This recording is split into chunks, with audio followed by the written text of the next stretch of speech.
boa noite. Você sabia que de cada 3 brasileiros, um sente dor todos os dias? Adultos, jovens, até crianças. Ninguém está livre deste tormento. Mas para toda essa gente, a medicina tem uma novidade. O combate à dor crônica pode ser mais simples do que parece. Exercícios físicos, alongamentos e caminhadas no lugar de remédios. Novos e surpreendentes recursos contra a enxaqueca. Até a famosa toxina anti-rugas tem aliviado a torturante dor de cabeça. E para acabar com a dor nos pés, a mais comum, massagens, sapato adequado e alguns movimentos bem simples. Mas por que afinal a dor crônica atinge mais os gordos do que os magros, mais as mulheres do que os homens? Maria Gentileza trabalhava duro como diarista. Pegava no pesado mesmo. Ia buscar a poeira nos lugares mais difíceis. Mas nada disso era problema para ela, até as dores no corpo aparecerem. E foi de repente, num golpe. O médico ajudou a descobrir o que foi que provocou. Coisas da vida. A causa nem era física. O que eu achava que tinha começado a minha dor. Aí eu expliquei para ele, eu tinha perdido meu marido, eu tinha tido um problema com meu filho. O sofrimento foi tanto que ela quase não conseguia trabalhar. O corpo foi perdendo a força e a dor tomando conta de tudo.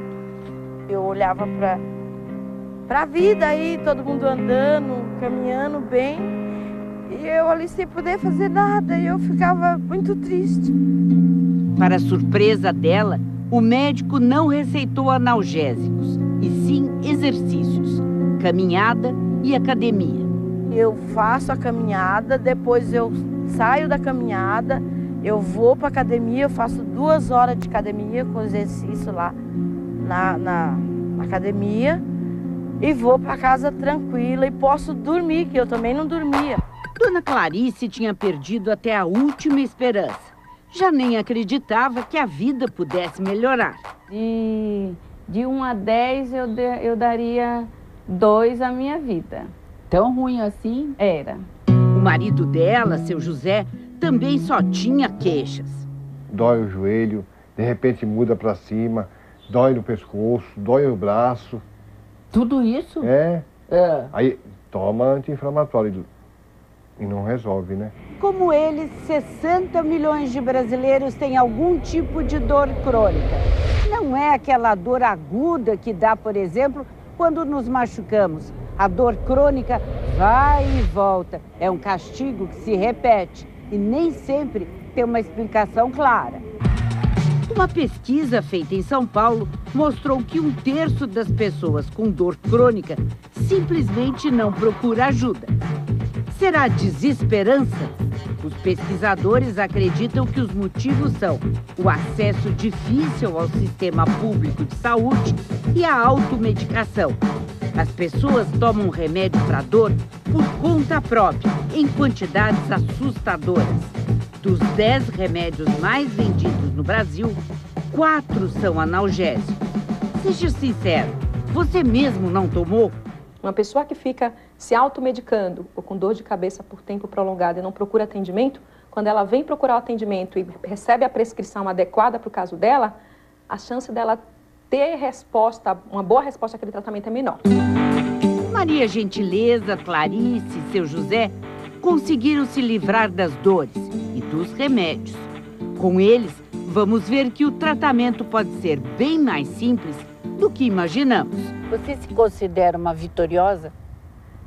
Com certeza, porque se eu não tivesse feito esse exercício que o médico passou para mim, eu acho que hoje eu estaria entevada numa cama, eu já tinha morrido. Conhecemos Maria neste grupo de profissionais e pacientes que realiza caminhadas em parques de São Paulo.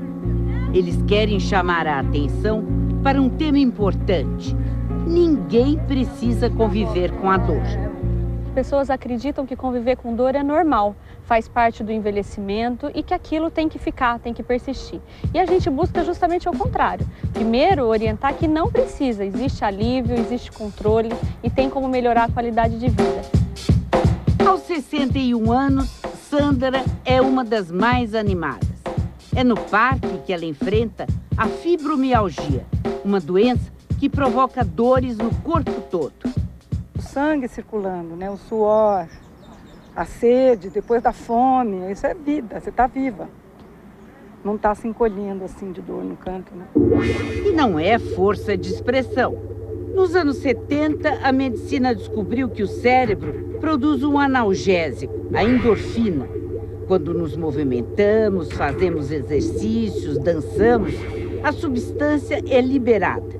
Poderosa, ela relaxa os músculos, tira a dor e traz uma formidável sensação de bem-estar.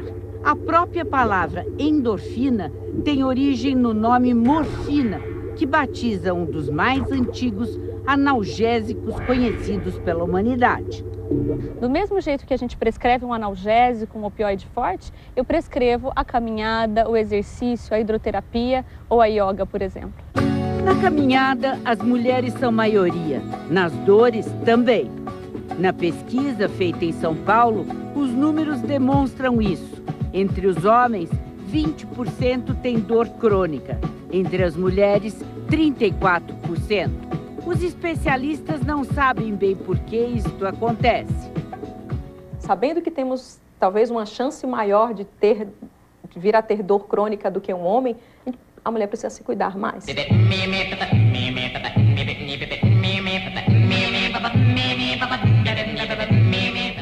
Seu José achou meio esquisito quando Dona Clarice começou a fazer exercícios em casa, na cama do casal. E aí você achou que era bobagem? A gente achava que era bobagem, né? Mas agora eu tô vendo que não é nada disso. Mas depois de tanto a mulher insistir, ele resolveu experimentar. E agora, os dois fazem alongamentos juntos, todos os dias. Vamos fazer bicicleta.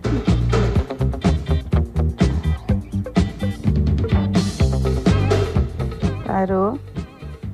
Puxa a perna lá atrás. Abre e fecha. As dores já estavam perturbando a vida afetiva do casal, que está junto há 6 anos. Com a insistência nos alongamentos, foram aparecendo os resultados. Ela, que ia no médico todo mês, foi só uma vez este ano. Hoje, minha vida, de 1 a 10, eu falava que é 9. Olha que diferença. Mudou bastante mesmo. O método dos exercícios para fazer em casa foi apresentado por esta fisioterapeuta num grande simpósio sobre a dor no mês passado em São Paulo. Você vai fazer na sua casa, pode ser em cima da sua cama, pode ser no chão. Clarice aprendeu e depois ensinou o marido, que agradece até hoje. Eu fiz no primeiro dia, no outro dia eu acordei, mas sem nenhuma dor no corpo. Falei, nossa, que bom. Bom também para o bolso. Antes eram R$200 em remédios, todo mês. E a vida sem dor e sem remédio? Nossa, é uma maravilha, né? A avó, que não podia carregar peso nenhum, hoje se diverte com o neto, sem problemas. A fisioterapeuta acredita que os exercícios têm que fazer parte da rotina doméstica. Ele não vai estar toda hora com o fisioterapeuta, né? Então ele tem que aprender a fazer sozinho. Mas isso não vai contra o seu próprio trabalho, a sua própria profissão? Vai, mas a nossa profissão o que é? É o tratar. Ele aprendeu, ele tem a prevenção na mão dele. Dona Nilza só começou a cuidar de si depois que se aposentou há 10 anos. Ela trabalhava nos Correios, adorava o que fazia, mas por causa das dores não tinha mais forças para enfrentar o batente. Uma coisa te maquia para ir trabalhar o dia que tu está feliz, né? Outra coisa é dar uma de palhaço, sabe? Enfeita todo o rosto para poder parecer melhor. Só que a pintura não revela, sabe? Porque essa é uma coisa que vem da alma, tu tem que estar feliz. Se tu não está feliz, não adianta te pintar. Um médico alertou que ela tomava remédios demais, o que não ajudava a melhorar, e sugeriu exercícios. Dona Nilza aderiu à hidroginástica, mas o começo não foi fácil. Eu ficava agarrada na escada. Fiquei por 6 meses ali, até que eu consegui, né? Na verdade, a hidroginástica era uma recomendação, assim, dos médicos em geral, né? A senhora tem que fazer exercício, a senhora tem que se mexer. Decidida, ela foi mais longe, mudou a alimentação para uma comida mais leve. Dados da pesquisa mostram que entre os obesos, a dor crônica chega a 32%. O obeso tem maior chance a vir a ter qualquer doença associada com processo inflamatório. E a dor tem inflamação associada, todas as artrites, todos esses processos dolorosos têm uma inflamação associada. Daí, talvez, a maior chance, ou justificar porque nós observamos uma maior frequência de dor em obesos do que em pessoas que têm um peso normal. A aposentada ainda está obesa, mas já perdeu 18 quilos. Incrivelmente, de uns começo do ano para cá, eu tenho me sentido muito melhor. Um dia eu me dei conta que eu estava andando rápido na rua, coisa que eu não fazia mais. E ela recorreu a mais uma ajuda. É um chá simples, com canela em pau, erva doce e semente de mostarda. Não é ruim, não. Gostou? Não, É bem suave. É suave. Fomos até a Universidade Federal de Viçosa, Minas Gerais. Aqui encontramos a nutricionista que estudou o chá. O diferencial dele, com certeza, nas pesquisas, né, desde a minha tese de doutorado, que nós evidenciamos nessa ação anti-inflamatória, é a inibição de uma enzima que participa desse processo inflamatório, que geralmente o organismo responde como uma dor. Na pesquisa com atletas feita durante 3 meses, eles relataram menos dores musculares depois de exercícios pesados. Substâncias fenólicas que são liberadas na água quente do chá diminuem os processos inflamatórios, reduzindo as dores. Para a pesquisadora, o estilo de vida mais saudável adotado por Dona Nilza foi fundamental para que o chá fizesse efeito. Sozinho, ele não faz milagres. Se eu estou sentindo dores de cabeça habitualmente, tem alguma coisa errada no meu organismo. Então, o chá não vai resolver, mas habitualmente pode auxiliar em amenizar os sintomas. Enquanto isso, eu tenho que, por obrigação minha, se eu quero me sentir bem, investigar o porquê da minha dor. O chá deve ser consumido todos os dias. Nos homens, o efeito é mais rápido. Nas mulheres, leva até 3 meses. Ela recomenda o uso de sachês feitos de gaze e diz que 1 xícara por dia é o bastante. Em excesso, ele até pode fazer mal. Eu recuperei aquela pessoa que eu perdi aí por volta dos 40 anos até os 50, para aí 52, sabe? Eu consegui buscar ela de novo. A Nilza está de volta. A Nilza está de volta. 2 milhões de crianças e adolescentes sofrem com as enxaquecas e as cores da fibromialgia. O doente está só, ele e a dor. E muitos ainda enfrentam a incompreensão e o descrédito. Para Natan, isto começou antes dos 7 anos de idade. Na escola, falava muito, saía no meio da aula. Os professores, é claro, não gostavam. E lá vinha a bronca. E você explicava que era por causa da dor de cabeça? Você tinha vergonha? Tinha. Em casa também ninguém entendia como o menino saudável tinha dor de cabeça. E lá vinha a desconfiança. Inicialmente a gente ficava com aquela dúvida, será que não é malandragem? O adulto sabe, né, explicar a dor, a criança não. A criança sofre e ainda sofre por conta do descrédito, né? Porque a gente não acredita, né? O descrédito acompanha também os que sofrem com a fibromialgia. Silvia sabe bem o que é isso. A doença ainda é pouco conhecida, até pelos médicos. E o diagnóstico sempre foi muito difícil. Os sintomas deixavam Silvia confusa.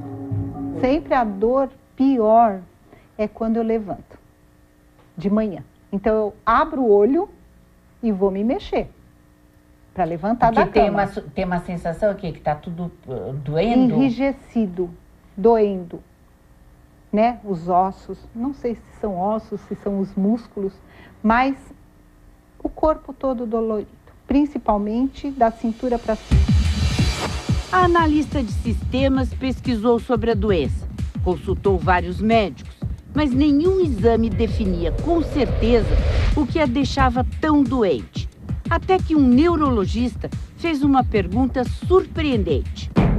Ele perguntou assim: como é a sua casa? É tudo arrumadinho? Eu falei: é tudo arrumadinho. Por quê? Quem tem fibromialgia gosta das coisas muito arrumadas. Acertou na mosca.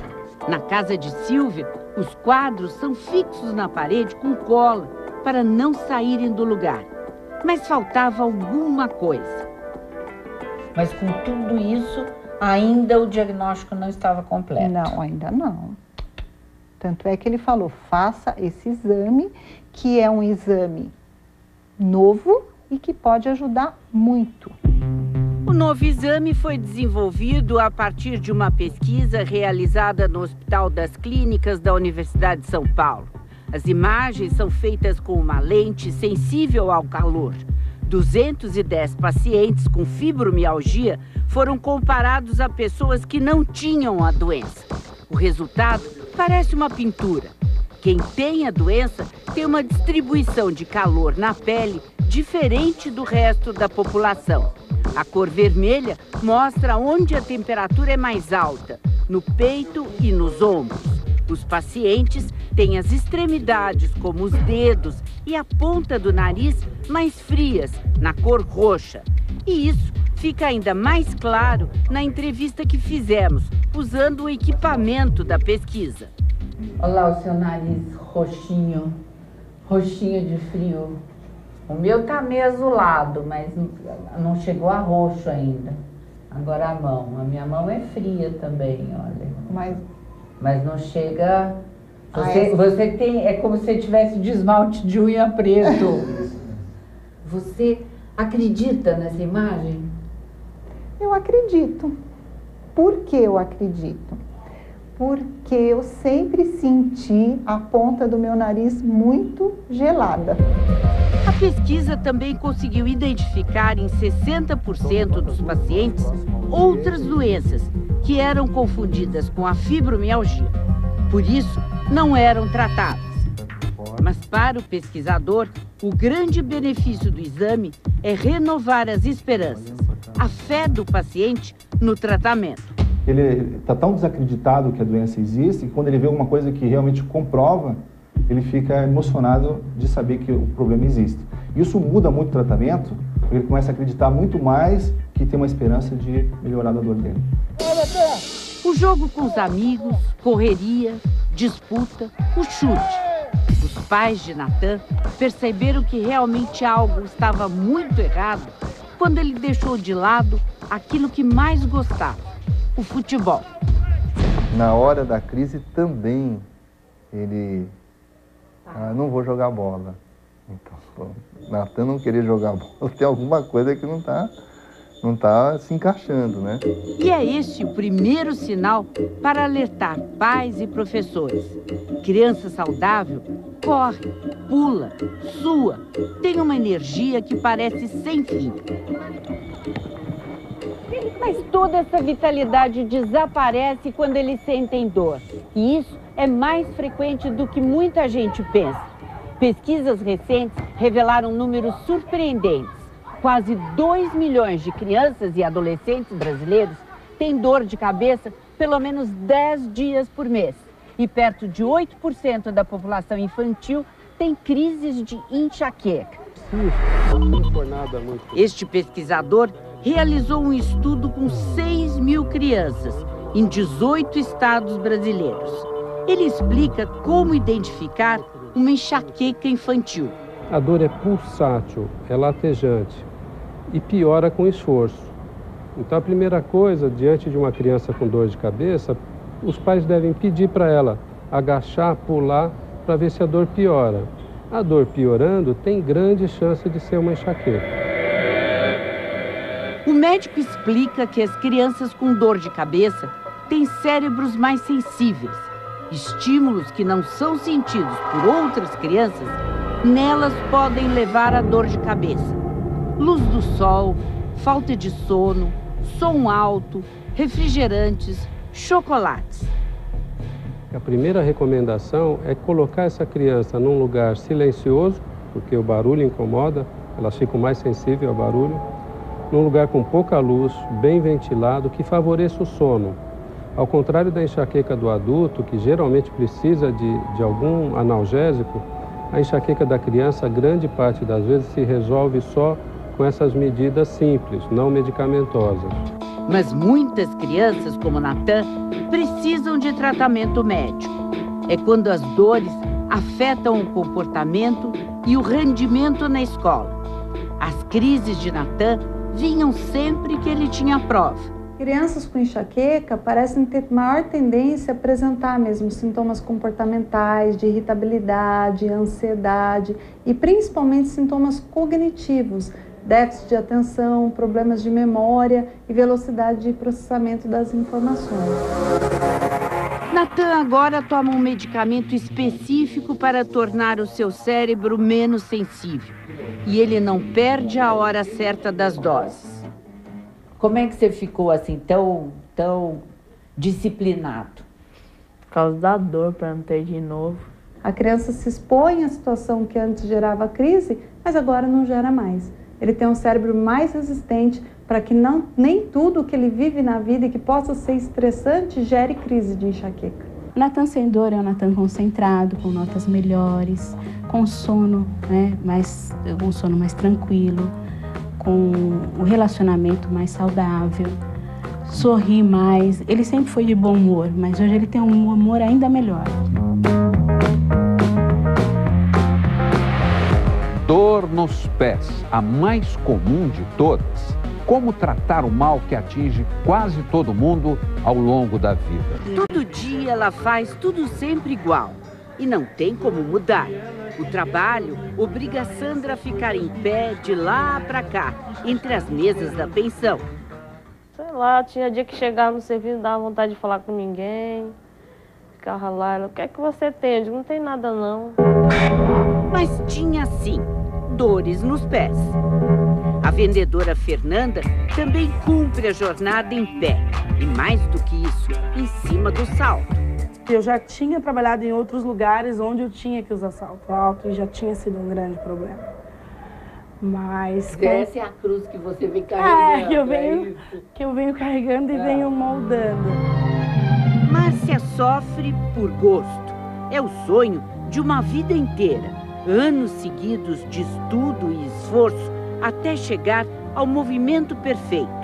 Ser primeira bailarina do Teatro Municipal do Rio é uma conquista rara e um tormento enorme para os pés. Fico massageando um pouco para ativar a circulação. E depois que eu tiro a sapatilha, para dar uma aliviada, eu boto um gelinho também no joanete e vou levando desse jeito. Para viver um sonho, ganhar a vida, sustentar a família, muitos têm que enfrentar dores quase inevitáveis. Os pés que carregam tudo e a coluna que não foi feita para tanto esforço são as partes do corpo que mais sentem. Na pesquisa com pessoas que têm dor crônica, 22% reclamam de problemas nos pés e pernas. 21% queixam-se da coluna. As pessoas que tinham dores colunas e membros inferiores percebiam o impacto da dor muito maior no trabalho, no relacionamento com as pessoas, nas atividades, desempenho das atividades do dia a dia. As causas de tanto padecer? Problemas circulatórios e, como sempre, o excesso de peso. Mas a fisioterapeuta que trata dos bailarinos do Municipal tem mais uma explicação. O corpo humano ainda não estaria adaptado plenamente à nova posição. Mas afinal, de quem foi a ideia de andar sobre os dois pés? Então, quando a gente fica bípede, a gente joga a sobrecarga toda nos nossos pés. A gente era para estar andando de 4. No mínimo. Não bastasse o peso todo sobre os pobres, coitados, Tem gente que ainda usa requintes na tortura. Na casa de Fernanda, fomos ver que para ela, salto alto, altíssimo, é indispensável. Para descansar, Fernanda é radical. Cai direto para o resto do chão, nas rasteirinhas. Para você parece bom? Para os médicos, nem tanto. Se você for pensar que durante um dia você tem milhares de ciclos de marcha, ou seja, o seu pé tocando o solo e saindo milhares de vezes, estes calçados mais moles, mais flexíveis, eles vão ao longo do dia te causar sobrecarga mecânica no pé. Nem rasteiras, nem saltos mirabolantes. O que os pés precisam é de proteção, bons sapatos. São basicamente 3 características importantes. A primeira delas, que o solado, ou seja, a interface do calçado com o chão, seja mais rígida. A segunda característica é que o contraforte, que é a região de trás do calçado, seja firme para dar estabilidade para o tornozelo e para a região de trás do pé. E a terceira característica é que a caixa anterior, que é aquela região onde ficam os dedos, ela seja ampla o suficiente para caber os dedos e não comprimi-los. Daqui 30 anos, 40 anos, como é que vai estar o pezinho da Fernanda? Eu acho que a Fernanda ela está tentando se adaptar para ter menos dor. Mas se ela continuar na mesma toada, usando o mesmo tipo e o mesmo perfil de calçado, que agrega uma sobrecarga no pé, aliado ao envelhecimento das estruturas do pé com o passar da idade, a possibilidade que ela desenvolva algumas deformidades, que desenvolva problemas de nervo periférico, de tendão e até articulares maiores do que se ela tentar se prevenir de uma maneira mais efetiva. Mesmo assim, Fernanda nem pensa em mudar de estilo. Um salto alto no lugar certo, na hora certa, na roupa certa. É fundamental. É fundamental. Me perdoem as rasteirinhas, mas um salto... Um salto vai muito bem. Sandra vive no Complexo do Alemão, o imenso conjunto de favelas na zona norte do Rio. De casa para o trabalho vai a pé para economizar. Depois é o dia todo andando e eles ali, suportando calados. Mas não há mal que sempre dure. Na nova unidade de saúde da comunidade, Sandra descobriu um tratamento gratuito. É a reflexologia. A massagem fez de Sandra uma nova mulher. No primeiro dia eu senti bem. Eu cheguei em casa, eu tava leve, sei lá. Aí no outro dia as meninas tudo me zoando. E Sandra, e a massagem? Agora a Sandra tá chique. Eu digo, não, eu nem sabia que existia isso. Com a manipulação da musculatura e pressão em pontos específicos, a massagem promove bem-estar e relaxamento, um alívio geral. A coordenadora do serviço mostra os movimentos que a própria pessoa pode fazer para melhorar das dores. Simplesmente esse movimento. Vem da ponta do pé até a metade da perna. Quando o serviço começou na comunidade, algumas pessoas nem acreditavam que desse resultado. Muitas vezes eles não querem se submeter a esse tipo de técnica, mas a partir do momento que são realizadas massagens, aí é difícil dar alta. Todo mundo quer continuar para sempre. Ficar para sempre. Márcia sabe que na sua profissão, as dores vão acompanhar a vida dela para sempre. Agora, quando sai da sapatilha esse pé e vai para dentro de um sapato, por exemplo, um sapato de salto de bico fino para você sair à noite toda bonita. Dói. O salto de bico fino é para ir em evento que tem cadeira. Sentei, fiquei. Para diminuir o desconforto, ela faz fortalecimento dos músculos da perna. Um dos movimentos é este, bem simples, que ativa a circulação. Então, se você está com o pezinho inchado, está com a panturrilha cansada, esse bombeamento vai jogar o sangue de volta para o coração e vai aliviar a pé, vai aliviar a panturrilha. Então, esse fortalecimento de ficar subindo na ponta do pé trabalha essa bomba, que é a segunda bomba que a gente tem no corpo humano, que é a panturrilha, que é uma musculatura muito importante para o corpo. Exercícios, massagens, sapatos confortáveis. Toda ajuda é bem-vinda. Afinal, dependemos dos pés para quase tudo. E ainda ganhamos de presente deles momentos como estes, de encher os olhos.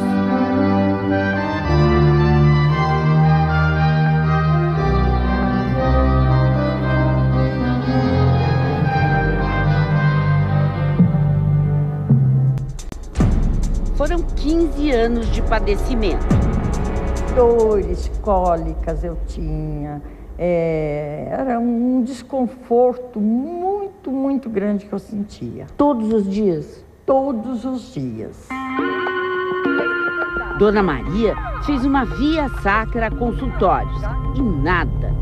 Até que, quase por acaso, depois de uma cirurgia no abdômen, o médico sugeriu que ela fizesse um exame mais aprofundado do intestino. Aí eu fiz o exame e ele falou para mim, você tem uma doença, você é celíaca. Os celíacos são pessoas que têm intolerância ao glúten, uma proteína presente em cereais. Trigo, as massas, pães refinados de modo geral, eles são fontes de glúten. E essa matriz proteica ela é de difícil digestão. Então, alguns indivíduos mais geneticamente predispostos, eles podem desencadear uma doença a partir desse desequilíbrio que é a doença celíaca. Na Universidade de Viçosa, Minas Gerais, Dona Maria passou a integrar um projeto que atende às necessidades nutricionais dos portadores da doença. Ela fez uma revolução na alimentação. O que aconteceram com as dores da senhora? Sumiram! Sem prevenção, além das dores, a doença celíaca pode causar até câncer de intestino. E na minha família, foi várias tias que faleceram com câncer de intestino depois dos 70 anos. Os celíacos representam apenas 1% da população. Já cerca de 20 milhões de brasileiros não chegam a ser doentes. Eles têm apenas sensibilidade ao glúten. Isto é, todo tipo de pães e massas podem causar desconforto no intestino e enxaquecas. No projeto da Universidade de Viçosa, os pacientes usam um chá de ervas e trocam receitas sem glúten para combater a dor. Inclusive, eu tenho até receita de um bolo que ela mesma não tem ainda. Eu vou trazer para ela. Gente, a senhora está na frente dela já. Bolo sim, pastel não. Foram anos procurando descobrir o que podia comer e o que era proibido. As crises de dor de cabeça começaram quando Marinalva era ainda uma adolescente e foram piorando cada vez mais. O que normalmente provocava a tua dor de cabeça? Qual era o gatilho para a dor de cabeça? A alimentação. Sempre que gordura, fritura, refrigerante, qualquer tipo de bebida alcoólica, eu sentia dor de cabeça. Controlando a alimentação, as dores melhoravam um pouco, mas só um pouco. Ela tentou de tudo, até tratamento com antidepressivos. Mas as enxaquecas foram ficando insuportáveis. Eu tomava um, não resolvia. Aí eu buscava outro tipo de analgésico para ir resolvendo. Aí eu comecei a ficar viciada em analgésico. É o que acontece com muita gente. No desespero para resolver o problema, adquire-se outro. Mas um caminho diferente vem sendo explorado com sucesso. Fazer a dor parar, não apenas por algumas horas, como acontece quando se toma um analgésico comum, mas por até alguns meses. Para quem tem enxaqueca, isso parece uma promessa de sonho, mas é realidade. O tratamento foi descoberto por acaso nos anos 80 no Canadá. E um estudo pioneiro sobre os efeitos dele vem sendo feito há 8 anos aqui na Bahia. O novo método usa injeções de toxina botulínica, uma substância que provoca o relaxamento muscular. A toxina é bem conhecida em tratamentos estéticos. Aplicada nos músculos da face, ela é um recurso utilizado há muito tempo para disfarçar as rugas E foi assim que seu efeito contra as enxaquecas acabou sendo notado. As pacientes, na maioria das vezes, que melhoravam das suas rugas, referiam também: eu estou melhorando da dor de cabeça. E a partir daí, alguns estudos foram feitos especificamente para tratamento de dor de cabeça. Este ano, a Vigilância Sanitária liberou o uso da substância no Brasil contra a dor de cabeça. Estudos revelaram que a toxina, além de relaxar, bloqueia o processo doloroso 3 dias depois da aplicação. Os neurotransmissores que estão envolvidos no processo de dor e que são combatidos com a toxina botulínica, eles precisam de um tempo para ter um rearranjo, para ter uma reorganização desses neurotransmissores. Marinalva participou de um estudo em Salvador. 85% dos pacientes que não respondiam a outros tratamentos tiveram melhora com a toxina. Ao contrário do analgésico, que alivia a dor por pouco tempo, o efeito do medicamento dura até 4 meses. Eu uso a toxina, faço um controle alimentar e aí não sinto dor de cabeça. É como se nunca tivesse tido. Não, é maravilhoso. E a vida sem dor é outra coisa. Olha aí a prova do bem-estar de Marinalva. Ela voltou para as corridas na orla de Salvador. A parte ruim do tratamento, o preço, ainda elevado, e a dorzinha na hora da aplicação. Dói um pouco, né? Mas nada pior do que enxaqueca, né? Enxaqueca é muito pior. Né? Agora, aqui muito cá entre nós, e para as ruguinhas, você usou também ou não? A ruga foi consequência do tratamento, né? Mas, claro que a gente fica satisfeito quando vê um funcionar dor de cabeça e também tira as rugas, né? É muito bom, porque eu estava doente, hoje estou saudável e hoje eu estou sem rugas, né?